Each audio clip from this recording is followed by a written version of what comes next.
Hi hello ನಮಸ್ಕಾರ. ನೀವು ನೋಡ್ತಾ ಇದ್ದೀರಾ PNS ವಿಸ್ತಾರ ನ್ಯೂಸ್. ನಾನು ಐಶ್ವರ್ಯ ಗೌಡ. ಎಸ್, ಬಿಗ್ ಬಾಸ್ ಅಲ್ಲಿ ಮಿಂಚಿದ್ರು. ಇವಾಗ ಜಡ್ಜ್ ಆಗಿ ಬಿಗ್ ಬಾಸ್ 13ಕ್ಕೆ ಎಂಟ್ರಿ ಕೊಟ್ಟಿರುವಂಥದ್ದು. ಬೇರೆ ಯಾರು ಅಲ್ಲ, ಇವತ್ತು ನಮ್ಮ ಜೊತೆ ಇದ್ದಾರೆ ಚಂದನ್ ಶೆಟ್ಟಿ ಅವ್ರನ್ನೇ ಮಾತಾಡ್ಸ್ತಾ ಹೋಗ್ತಾನೆ. ಸರ್, ಮೊದಲನೇದಾಗಿ ನಮಸ್ತೆ, ಹೇಗಿದ್ದೀರಾ? ಚೆನ್ನಾಗಿದ್ದೀನಿ, ತಾವಾಗಿದ್ದೀರಾ? ನಾನು ಕೂಡ ಚೆನ್ನಾಗಿದ್ದೀನಿ. ನಾವು ಇಷ್ಟು ದಿನ ಬಿಗ್ ಬಾಸ್ ಸ್ಪರ್ಧಿಯಾಗಿ ನಿಮ್ಮನ್ನು ನೋಡಿದ್ವಿ. ಈಗ ಬಿಗ್ ಬಾಸ್ ಜಡ್ಜ್ ಆಗಿ ಎಂಟ್ರಿ ಕೊಟ್ಟಿದ್ದೀರಾ. ಹೇಗೆ ಅನ್ನಿಸ್ತಾ ಇದೆ? ಹೇಗಿತ್ತು ಆ ಎಕ್ಸ್ಪೀರಿಯನ್ಸ್ ಅಂತ? ಚೆನ್ನಾಗಿದೆ, ಚೆನ್ನಾಗಿ ಅನ್ನಿಸ್ತು. ನನ್ನ ಸೀಸನ್ ಆಗಿ 8 ವರ್ಷ ಆಗೋಗಿದೆ. ಸೊ 8 ವರ್ಷದ ನಂತರ ನಾನು ಹೋದಂಥ ಕಾಮನ್ ಮ್ಯಾನಾಗಿ ಹೋಗಿದ್ದು ನಾನು ಬಿಗ್ ಬಾಸ್ ಒಳಗಡೆ ಹೋಗಿ ಗೆದ್ಕೊಂಡು ಬಂದೆ. ಸೊ ಇವತ್ತು ಅದೇ ಬಿಗ್ ಬಾಸ್ ಶೋ ಒಳಗಡೆ ಹೋಗಬೇಕು ಅನ್ನೋರಿಗೆ ಅರ್ಹತೆ ಇದೆಯಾ, ಅವರೆಷ್ಟು ಟ್ಯಾಲೆಂಟ್ ಇದ್ದಾರೆ ಅನ್ನೋದು ಚೆಕ್ ಮಾಡೋಕ್ಕೆ ಜೂರಿಯಾಗಿ ನನ್ನ ಸೆಲೆಕ್ಟ್ ಮಾಡಿದ್ದಾರೆ. ಒನ್ ಆಫ್ ದ 4 ಜನ ಜೂರಿಲಿ ನಾನು ಒಬ್ಬ ಜೂರಿಯಾಗಿ ಸೆಲೆಕ್ಟ್ ಮಾಡಿದ್ದಾರೆ.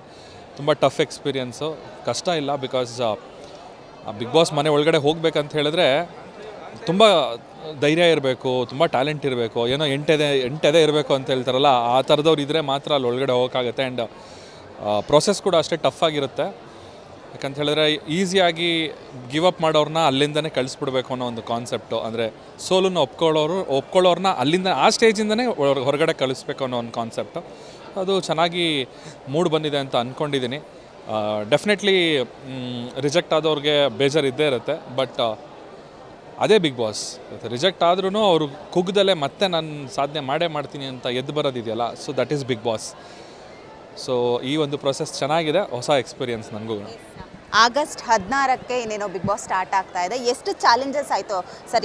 ಆಗಲೇ ಅಂದರೆ ನೀವು ಕಾಮನ್ ಮ್ಯಾನ್ ಆಗಿ ನಾನು ಎಂಟ್ರಿ ಕೊಟ್ಟಿದ್ದೆ, ಈಗ ಜೂರಿ ಆಗಿದ್ದೀನಿ ಅಂತ. ನಿಮಗೆ ಎಷ್ಟು ಚಾಲೆಂಜಸ್ ಇದೆ ಅನ್ನುವಂಥದ್ದು, ಎಷ್ಟು ಚಾಲೆಂಜಸ್ ಆಯಿತು ಅಂತ? ಇಲ್ಲ, ಖಂಡಿತ ಇವಾಗ ಅಲ್ಲಿಗೆ ಬಿಗ್ ಬಾಸ್ಗೆ ಎಂಟ್ರಿ ಕೊಡಬೇಕು ಅಂತ ಕನಸಿಟ್ಕೊಂಡು ಬಂದಿರ್ತಾರೆ.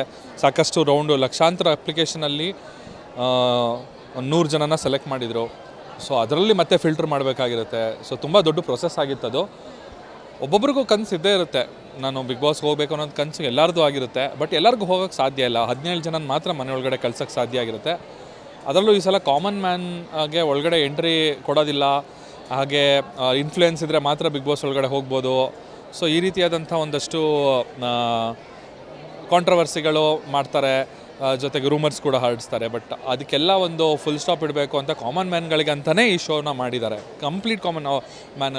ಇನ್ಫ್ಯಾಕ್ಟ್ ಅವ್ರು ಯಾವುದೇ ಕ್ಯಾಮ್ರಾನು ಫೇಸೇ ಮಾಡಿರಬಾರ್ದು.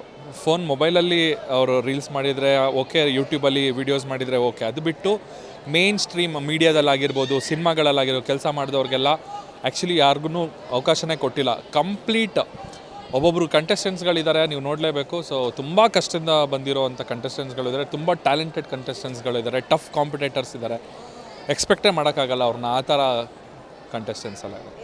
ಸರ್, ಒಬ್ಬ ಸ್ಪರ್ಧಿನ ಆಯ್ಕೆ ಮಾಡೋಕ್ಕೆ ಅವನಲ್ಲಿ ಯಾವ ರೀತಿಯಾದ ಅರ್ಹತೆ ಇದೆ ಅನ್ನೋದನ್ನು ಯಾವ ರೀತಿ ನೀವು ಕಲೆಕ್ಟ್ ಮಾಡ್ತಾ ಇದ್ದೀರಾ ಅನ್ನುವಂಥದ್ದು, ಒಬ್ಬ ಜೂರಿ ಆಗಿ?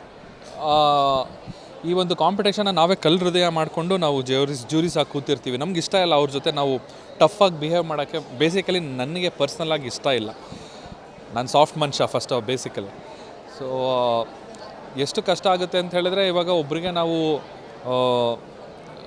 ಒಂಥರ ಅವ್ರಿಗೆ ಕಷ್ಟದ ಪರಿಸ್ಥಿತಿಲಿ ಸಿಗಾಕ್ಸ್ಬೇಕು. ನಾವು ಕೇಳೋ ಕ್ವೆಶನ್ಸ್ಗಳಿಗೆ ಅವ್ರಿಗೆ ತಬ್ಬಿಬ್ಬಾಗಬೇಕು.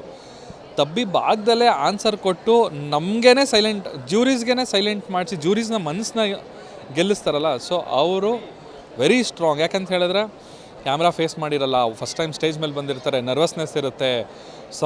ಎಷ್ಟೋ ಕಂಟೆಸ್ಟೆಂಟ್ಸ್ಗಳು ಹೊರಗಡೆ ತುಂಬ ಪರ್ಫಾರ್ಮ್ ಮಾಡೋರು ಸ್ಟೇಜ್ ಮೇಲೆ ಬಂದ ತಕ್ಷಣ ಶಿವರಿಂಗ್ ಸ್ಟಾರ್ಟ್ ಆಗಿಬಿಟ್ಟಿರುತ್ತೆ ಎಷ್ಟೊಂದು ಜನ ಕಂಟೆಸ್ಟೆಂಟ್ಸ್ಗಳಿಗೆ. ಸೊ ಈ ಒಂದು ಪ್ರೊಸೆಸ್ನೆಲ್ಲ ದಾಟಿ ಹೊರಗಡೆ ಮುಂದೆ ಹೋಗೋರಿಗೆ ಇಲ್ಲಿ ಅವಕಾಶ ಇದೆ ಅಷ್ಟೇ. ಸರ್, ಕೊನೆಯದಾಗಿ ಒಬ್ಬ ಸ್ಪರ್ಧಿನ ಅಳೆದು ತೂಗಿ ನಾವು ಆಯ್ಕೆ ಮಾಡಿದ್ರು ಕೂಡ ಕೊನೆ ಮೂಮೆಂಟಲ್ಲಿ ನೆಗೆಟಿವ್ ಅನ್ನೋದು ಹಬ್ಸುತ್ತೆ. ಅವ್ರಿಗೆ ಗೊತ್ತಿರೋರನ್ನ ಆಯ್ಕೆ ಮಾಡಿದ್ರು ಅನ್ನೋಂಥದ್ದು, ಅದ್ರ ಬಗ್ಗೆ ಏನು ಹೇಳ್ತಾರೆ, ನೆಗೆಟಿವ್ ಬಗ್ಗೆ?